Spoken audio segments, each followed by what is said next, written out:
દાહોદના પરેલ ખાતે નોકરી મેળો યોજાયો. લોકોમોટિવ કારખાનામાં બેરોજગારોનો જમાવડો જોવા મળ્યો.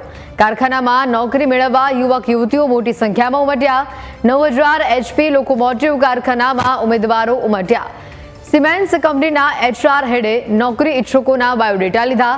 HRએ જરૂર પ્રમાણે નોકરી આપવાની બાહેધરી આપી છે. કારખાના બહાર પોલીસનો બંદોબસ્ત પણ ગોઠવવામાં આવ્યો હતો. આ એક્સક્લુઝિવ દ્રશ્યો આપણે બતાવી રહ્યા છે દાહોદના પરેલ ખાતેથી, જ્યાં આ નોકરી મેળો યોજાયો છે.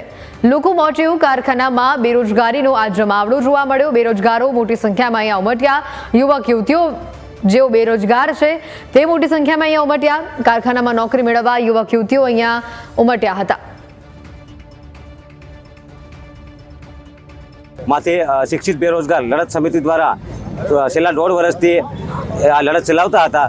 આજે અમારો જે છેલ્લા અઠવાડિયા પહેલાં અમે એક મેસેજ વાયરલ કર્યો હતો કે ભાઈ શિક્ષિત બેરોજગાર લોકો તમામ દાહોદના જે 7 રસ્તા પર ખાતે આપણે ભેગા થઈ અને સિમેન્સ કંપનીના અંદર બાયોડેટા આપવાના છે. તો આજે અમે જોયું તો લગભગ 5-7 હજારની આસપાસ શિક્ષિત બેરોજગાર લોકો ભેગા થયા છે. અને અમે સરકારને પણ એવી આશા રાખીએ છીએ કે આવા કંઈ નવા પ્રોજેક્ટ લાવે અને આ જેટલા પણ લોકો શિક્ષિત બેરોજગાર છે એમને રોજગારી મળે.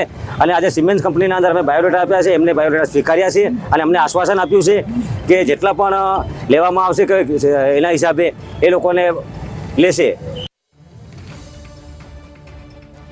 કંપનીના HR હેડે નોકરી ઈચ્છુકોના બાયોડેટા લીધા હોવાની વિગતો પણ સામે આવી છે. વધુ માહિતી મેળવીશું.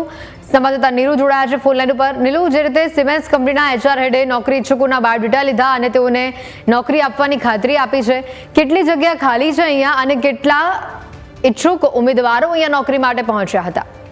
જી, દાહોદમાં નોકરી મેળવવા માટે બેરોજગારો ભેગા થયા હતા. દાહોદના પરેલ વિસ્તારમાં 9000 HP લોકોમોટિવ કારખાના ખાતે બેરોજગારનો જમાવડો મોટી સંખ્યામાં થયો હતો.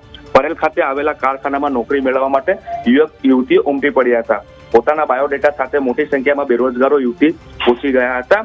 થોડા દિવસ અગાઉ આદિવાસી સમાજ દ્વારા એક મેસેજ વાયરલ કરવામાં આવ્યો હતો કે આ ભરતી પ્રક્રિયા થવાની છે.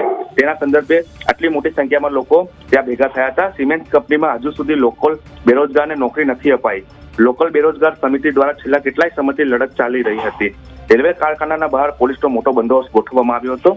સિમેન્ટ કંપનીના HR હેડ દ્વારા બેરોજગારોને બાયોડેટા લીધા હતો. HR દ્વારા જરૂર પ્રમાણે નોકરી આપવાની બાહેધરી પણ આપવામાં આવી હતી. વડાપ્રધાન નરેન્દ્ર મોદી દ્વારા ખાતમુહૂર્ત અને લોકાર્પણ સમયે પણ લોકલ લોકોને નોકરી આપવા માટે ભરોસો અપાયો હતો. પરંતુ સિમેન્સ કંપની દ્વારા હજુ સુધી લોકલ બેરોજગારોને નોકરી નથી આપવામાં આવી. ભરોસો અપાયો હોવા છતાં નોકરી નહીં મળે તેવા લડત લડવાની ચીમકી પણ અપાઈ હતી. એ દાહોદના રેલવે કારખાનાના બહાર હજારોની સંખ્યામાં બેરોજગાર યુવક યુવતીઓ ભેગા થયા હતા.